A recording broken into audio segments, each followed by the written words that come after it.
Hey there, this is Jeff from Your Project X, and I'm here with Maria. Hi, I'm Maria Aparo. I'm the founder of Slash Generation. Great, and Maria and I are going to talk a little bit about, well, a lot of things around entrepreneurship, around side hustles, around sort of the world of both that a lot of us are living today. So, Maria, I wanted to ask you, why do you think so many people are trying to make a living off of like not just one but two or three or four side hustles these days? Like, what's going on? What's changing? I think a lot of things have changed in the past 10 years, especially since 2008, and the job market changed.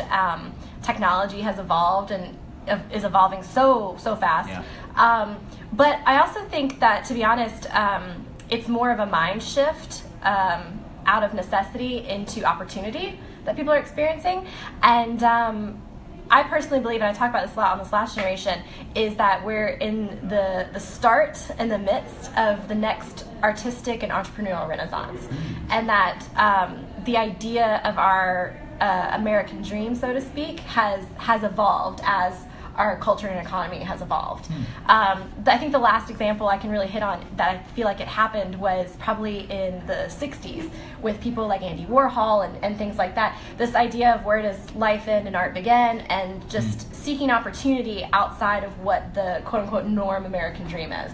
And I also think, what's interesting is that we have a lot more examples of transparency. Like, we have shows like Shark Tank, right? Which we never even entertained the notion before of celebrity entrepreneurship. Yeah, right. That's true. And even moguls like someone like Jay-Z or Jennifer Lopez, even people now, it's normal to be like, oh, I'm a musician, and selling out arenas. But by the way, I also have a clothing line and a fragrance brand. And Sure. Before that, I feel like was something that was kept to celebrity status, and now it's becoming so much more accessible through, like you said, like we were talking about, technology changing and evolving, and also just the job market landscape. Right. Yeah. I mean, one of the things that we talk a lot about in the programs that we run around entrepreneurship in Your Project X is the world is just so much more volatile, that a lot of the skills that make you successful as an entrepreneur are the same skills necessary to be a successful side hustler.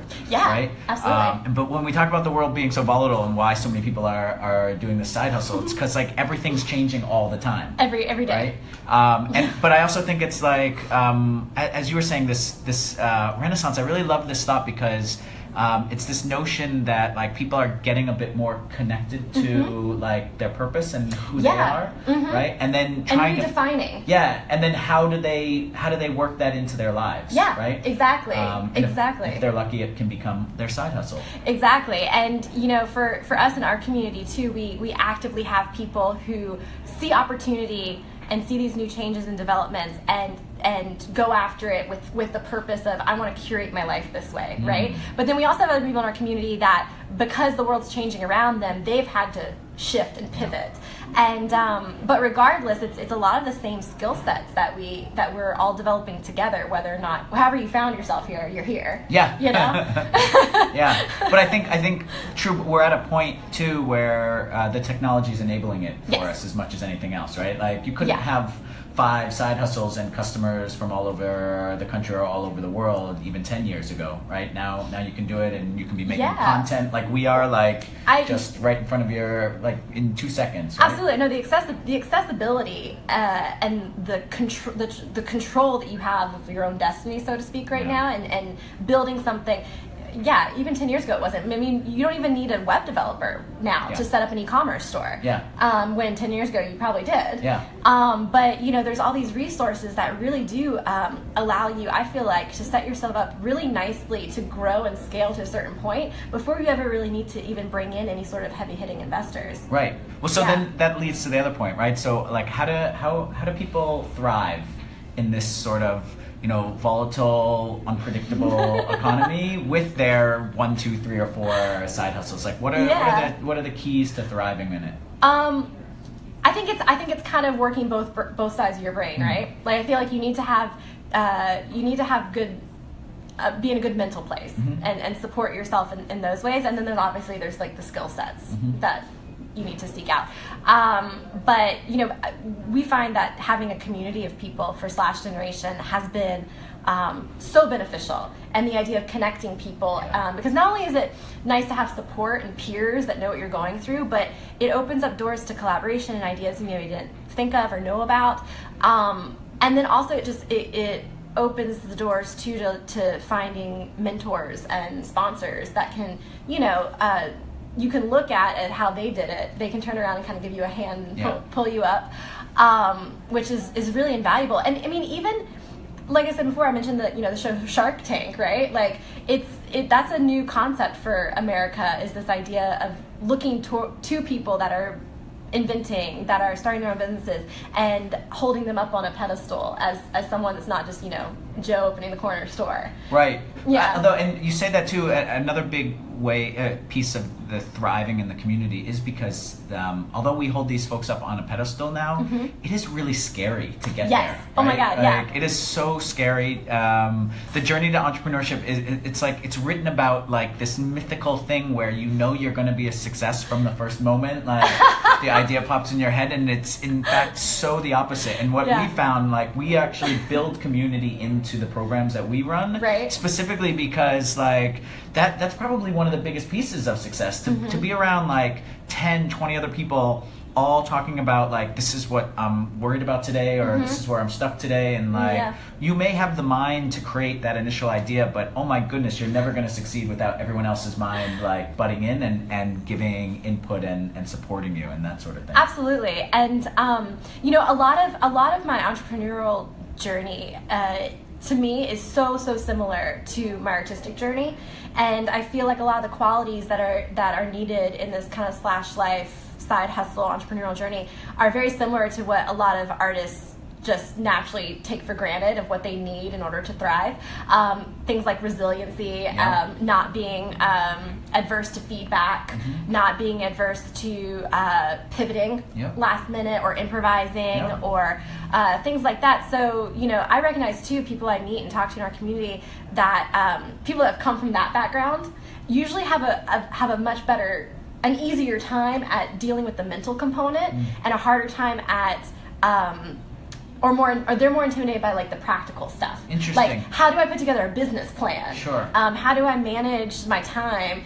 Meanwhile, the people I meet in our community that have come from that background, right? Like they've come from a 9-to-5, or their job market's changed. They're more so having trouble. Their difficulty to face is that vulnerability. Very interesting. Right? That makes total sense. I mean, what we talk about are kind of 3 key components to thrive with your side hustle or as an entrepreneur, and community is one of them. But the other one we call intention, which is this notion that you're grounded really in who you are, both your purpose and your authenticity, and knowing what your strengths are, because that uncertainty can really freak you out, right? And if you have that like groundedness, that intention, then it's going to make it a lot easier to go forward. So I can see how, like, coming from a more artistic background, the stereotype might be you might be already more connected to that, and from a business side, like it might take a little bit more practice to get to.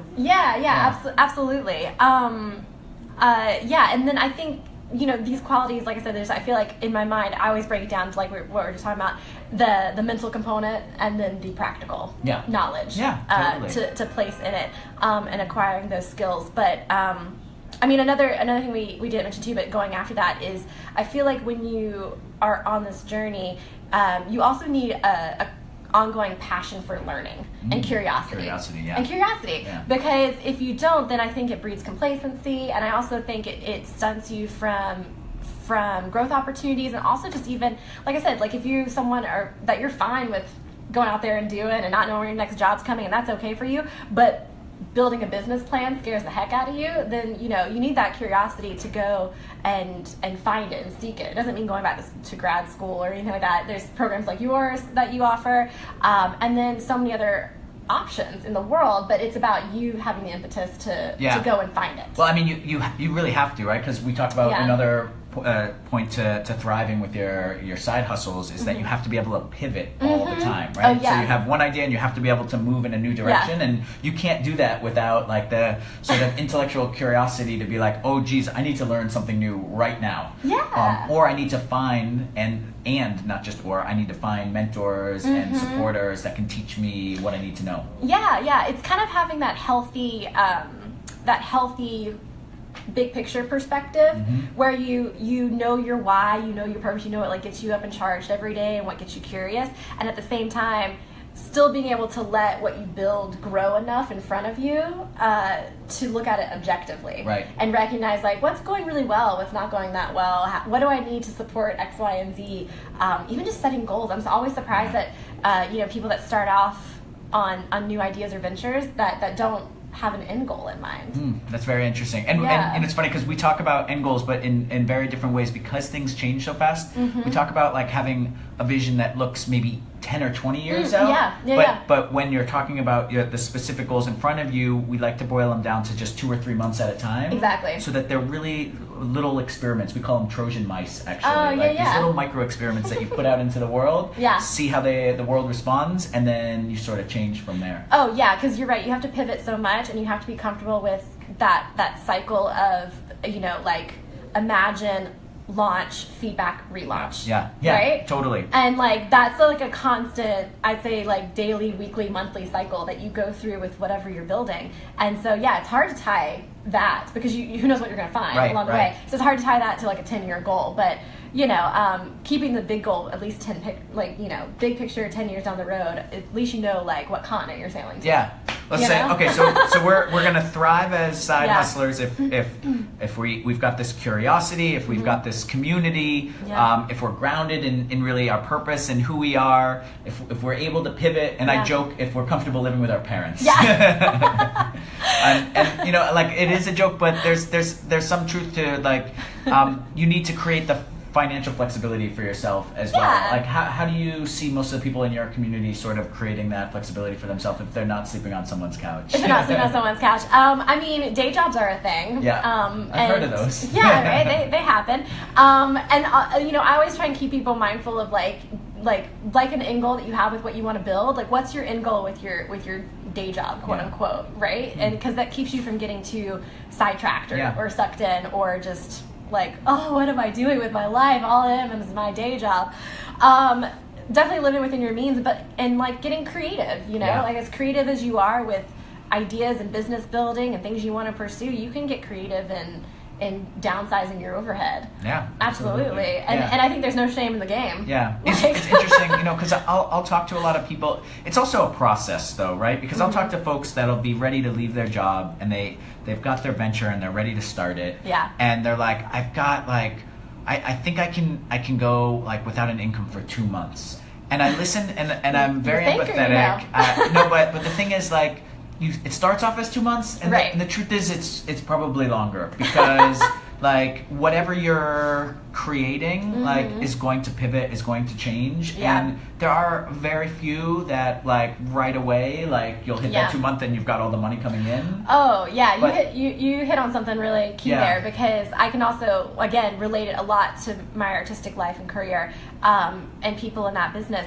It's the Cinderella story. Right? Like it's the same way with actors, musicians, artists. It's like the notion, same with business, like entrepreneurs. I feel like people have this notion that they're gonna put one thing out, and the first thing they put out, or the first thing they do is gonna just like next thing you know they've blown up. And it's not. The whole idea of an overnight success is BS. It's like they skipped like those 10 chapters in every famous person's biography. Oh, they totally do. And I mean, it's not to say that it doesn't happen, but it is like the 0.0001% that happens to. But that's the interesting thing about having a hero or a heroine when it comes to like entrepreneurship, is that there's a lot of value in looking at those folks and being like, God, like I'm gaining inspiration from them. But there's also this risk that you're going to say to yourself, well, if I can't make it like right away, then I'm not gonna get there. I'm not cut out for this. Because I read this person's biography and like boom, they just seem to appear billionaires out of thin air. You know what I mean? So and that's something that was actually really important to me. When we started Slash Generation, as having these like weekly inspirational story shares with featured slashers in our community, and it was really important to me not to just have a weekly showcase of people who have like quote unquote made it, because for us in our community it's about that journey. And it's we don't talk about the journey. Like you can look at someone and like you said be like, I want to be that person, like I want to get to there, but unless you're going to dig out their biography that they may or may not have written yet, you're not going to know what to glean from their journey, Right. what they went through. Right. And to know that most people are like, I mean, I don't know about you with your Project X, but like Slash Generation will be my 7th business. Yeah. And it's like, This is more or less number 5. for me. Yeah. And I talk to other entrepreneurs too that are like, you know, when that are like really hitting their stride with something, and they're like, oh yeah, this is my 6th business, my 10th business, it's that resiliency to keep up and keep going and trying different things that really gets you there. Same in the artistic community. Yeah, and I joke about this. It's my 5th, but it's the first one that's ever made money. So that's the journey, right? That's totally the journey. Right? That's totally the journey. I think if you were like just living at home for 2 months only. Yeah. Exactly. Yeah. I don't think my wife wants me moving home. So let me ask you, what do you think some of the biggest challenges are right now for like your community of side hustlers? For us in particular, depending on kind of where they've come from and how they've found us, different perspectives in their lives. The things I hear most is first off, like shiny object syndrome is a lot to do with it, because Tell me what that is. It's where you find yourself, you've landed in a position where you've created the space in your life to pursue something you're passionate about, and then you quickly realize, oh shit, I need to make money. And so you pick up a side gig or a day job and you do that, and then meanwhile, while you're out there hustling, trying to get this dream built, you can get very distracted by, like, what I call shiny objects, where you're like, ooh, what's someone working on over here? Like, maybe I'll contribute to this, and oh, maybe I'll go over here. And collaboration is awesome, but it's about like what is worth it to put your time into. Again, going back to that big goal, like what continent are you sailing to? You know, if this little tangent supports that and you can hitch a ride closer, great, like go for it. But sometimes I oftentimes see people feeling like, oh, I've just been going around in circles and never really hitting the thing that strikes them on their way, like that impetus. So that, and then also like practical things like time management is huge, because when you're juggling a lot of projects, it can be really challenging if you're not just naturally wired this way to be able to even just make a list and figure out what you're going to do what day, and so that everything gets tended to. So that's another thing that comes up for us. That's interesting. Yeah, and then the other one is, and this is more so, I see this more so with people who have found us, like I said, from the other side, but that have their job market's changed. They're now having to adapt in a lot of new ways that are uncomfortable. Sure. What I see with that is a hurdle for them, or like a resistance to embracing and leveraging their vulnerability when it comes to being authentic, or even just being vulnerable in a situation without that security of what they're used to. Because of the baggage from? Well, I think just, naturally, I think if you come from a background where you worked corporate 9 to 5 and had healthcare and 401 for all these years, and then all of a sudden you have to do 5 jobs, that's relying on your own, that creates a lot of vulnerability in itself. But then when you couple that with building something and branding yourself and you being the impetus to put yourself out there, that can be a big hurdle for people sometimes, and they don't see how your natural vulnerability and authenticity can really be like a huge asset to you when you're building something. Yeah, actually we work that into our programs. One of the first things we do is really try to get people to explore what we call who they are at their best. Okay. And we do that by actually getting people around them that know them best in their lives. I love that. To talk about when they sort of shone the brightest, right? Yeah. And what a couple people actually have discovered in our program is the feedback they got were like they were at their best, for example, engaging in certain types of like group work and really helping others like make the most of their lives, and they realized that they were in the midst of building a business that was completely isolated from engaging other people, and it made them pause. They were like, wow, so if my sort of my gifts or strengths in the world have to do with engaging people, and my business that I want to build doesn't touch that, maybe it's not going to be a real success this way, right? So or at least not as enjoyable as it could be. Exactly. Which is a big part of it. If you're really gonna go for it, building something that you're passionate about, you may as well do something that you also enjoy. Well, at the same time. it's going to be easier to be more successful when like your sort of heart shines through and like your authenticity shines, because then you're not selling, like you're just doing what you love. Absolutely. I absolutely touched on that. There's actually a great exercise that I got from a friend of mine that kind of like boils down what you're talking about, kind of similar, like you ask 10 close people that know you well just the open-ended question of like, what do I bring to the table, or like, what do I bring when I show up?